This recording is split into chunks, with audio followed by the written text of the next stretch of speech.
ഹായ് കൂട്ടുകാരെ, പുതിയ വീഡിയോയിലേക്ക് സ്വാഗതം. ഇന്നത്തെ വീഡിയോ സ്പെഷ്യൽ വീഡിയോ കേട്ടോ. ബ്ലാക്ക് ടൈഗേഴ്സ് MMA മാർഷൽ ആർട്സിൻ്റെ ഇൻസ്റ്റിറ്റ്യൂട്ടിലാണുള്ളത്. ഇവിടെ നമ്മുടെ സുഹൃത്തിൻ്റെ ഇൻസ്റ്റിറ്റ്യൂട്ടാണ് കേട്ടോ. അപ്പോൾ നമുക്ക് അവരുടെ കാര്യങ്ങളൊക്കെ ചോദിച്ച് മനസ്സിലാക്കാം. വീഡിയോ ഇഷ്ടപ്പെട്ടാൽ ലൈക്ക് ചെയ്യുക, ഷെയർ ചെയ്യുക, കമൻറ്റ് ചെയ്യുക കേട്ടോ. അപ്പോൾ നമുക്ക് വീഡിയോയിലേക്ക് പോവാം.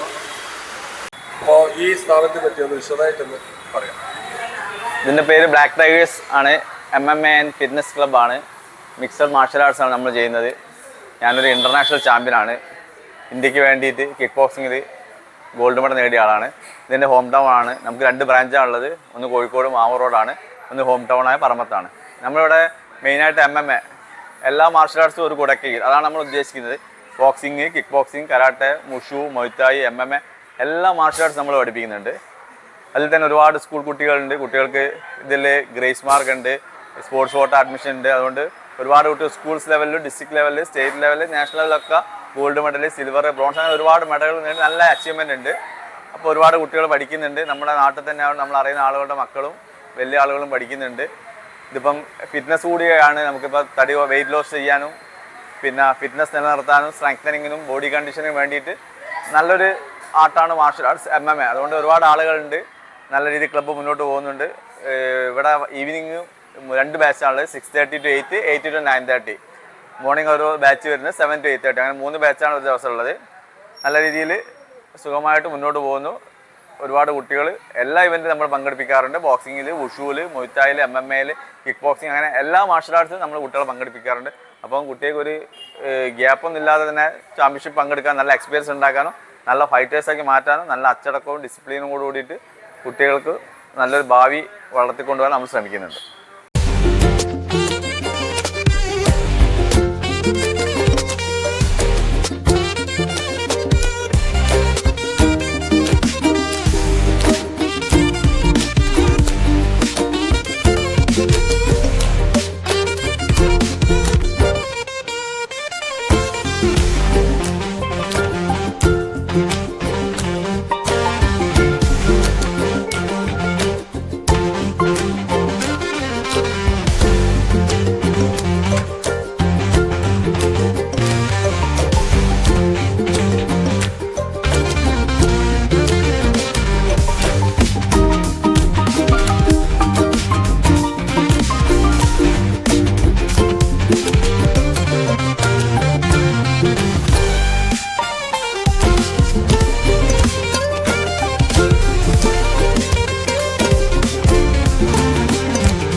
അപ്പം വീഡിയോ ഇഷ്ടപ്പെട്ടാൽ ലൈക്ക് ചെയ്യുക, ഷെയർ ചെയ്യുക, കമൻറ്റ് ചെയ്യുക കേട്ടോ.